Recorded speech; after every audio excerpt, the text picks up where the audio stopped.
Good morning, everybody. We are live. We've got Sharifa out there and Joshua. He's over there too.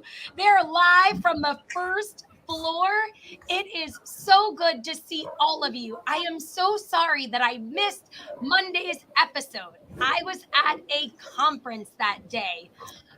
Disculpe por missing lunes. I'm still working on my Spanish, so I'll get there.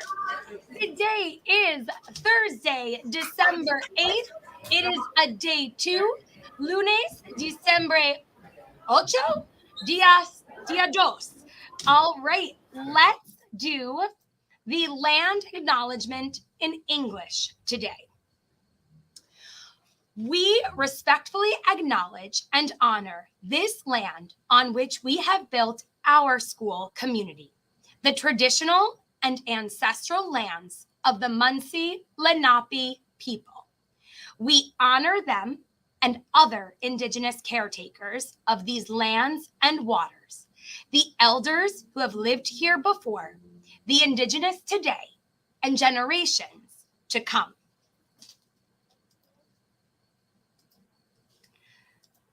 Before we get into any problem solving, I wanted to talk to everyone for a moment about something that I'm noticing. Many instances are arising in which students are choosing to play a game that is unsafe, in which you're holding on to something that doesn't belong to you, or you're playing a game where you take something from someone else, whether it's a ball or a headband or a computer or anything. And then the person who that happened to gets frustrated, and then somebody gets hurt. The problem escalates, and we end up putting our hands on one another. At this stage in your life, things that might have seemed fun or funny when you were younger actually become very hurtful. They cause you to have big emotions, and that could lead to somebody getting hurt. So my two reminders for everyone.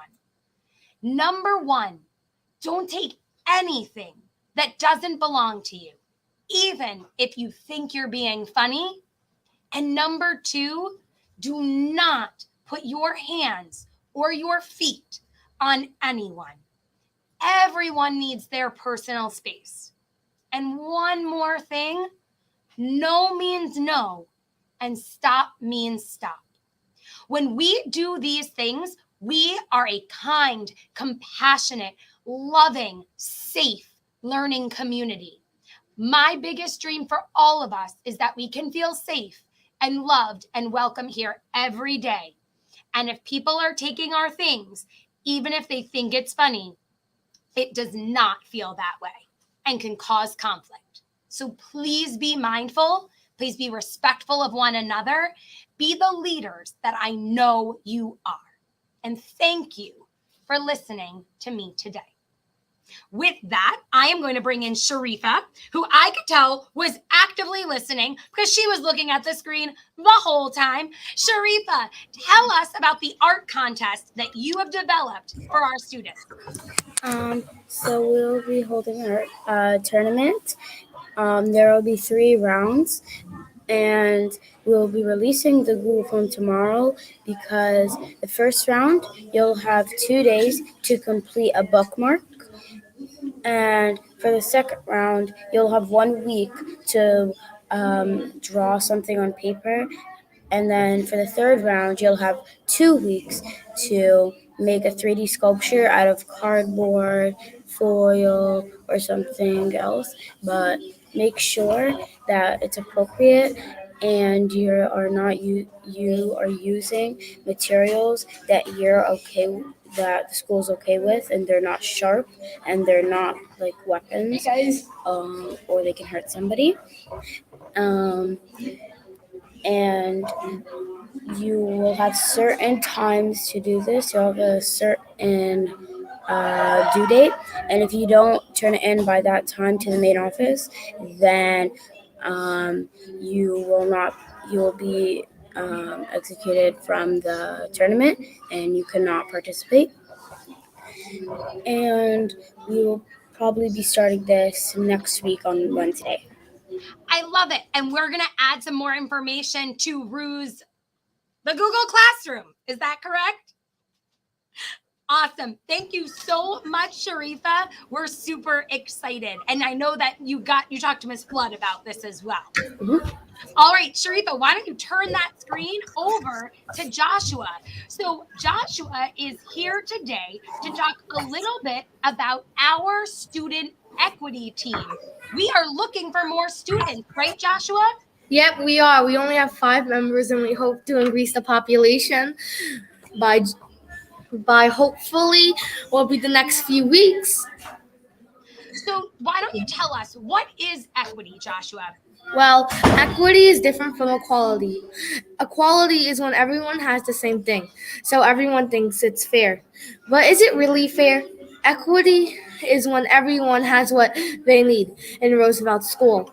We try to build an equitable community so that everyone can feel comfortable where they are and with what they are doing. Oop, wrong way. Hold it. What are our goals? One of our goals and our biggest goal is to make more dairy-free and vegetarian food in the cafeteria. Another goal that we have in Student Equity Committee is to add more books in different languages so that kids who don't speak English or Spanish have books to read. Our final goal this year is to tackle bus bullying, especially bullying based on race. That sounds like a really powerful goal, Joshua. And I'm excited as one of our school-wide equity leaders to partner with you all on it as well. Thank you very much. Want to join us? Equity meetings are on Thursday, 3:30 through 4:30. It's every other Thursday. It's throughout the entire school year. We get a snack before every meeting. Join through Google Form on Roosevelt Turns 100. Amazing. So, Joshua, and this is for our equity teacher leaders out there. If you want me to resend the other form, or if a new one comes, maybe you could check in with Miss Rios, Miss Ford, and Miss Cowan on which form I should send out. Can you do that for me? Wait, what? We just I need to make sure I get the right form out to the students. So let's check with Okay. Miss and I could do Miss Freehouse. perfect. All right, I think that might have. Oh, there you go. One more slide for you. Conclusion. In conclusion, you will be welcomed if you join Equity. I hope you thought this was interesting and will think about joining Equity. The more kids join, the more activities we could do. We can make a big difference together. The end. You absolutely can, Joshua. And I just want to thank you and all the equity leaders for your leadership. And I look forward to partnering together. Yep. We've had lots of help with these slides by many people, and hopefully the kids who made these slides feel really good. I love it. Thank you so much. All right, Joshua and Sharifa, don't leave. Okay, we're going to say goodbye? Yeah, but not yet. Before we go, I want to share some holiday traditions. I know that each of you are working on winter traditions projects in your SEL class. So here are some awesome images. We are featuring Miss Rodriguez's. Really, she was Miss Gurgis. She is Mrs. Rodriguez. Her winter traditions. She spends lots of time with family and friends, eating great food and telling stories about the fun time. She enjoys shopping and decorating the house for Christmas. We share that in common. And the new year. When there's snow on the ground, she loves to go and play outside with friends, and she can't wait for the winter season. So Ms. Gurgis is right, Rodriguez is right down here or over here. So if you see her in the hallway, be sure to say hello and talk to her about your winter traditions. We hope that everyone has an absolutely amazing day here at Roosevelt. Let's be great leaders, and we'll see you around. Tango and buen dia. Bye. Have a good day.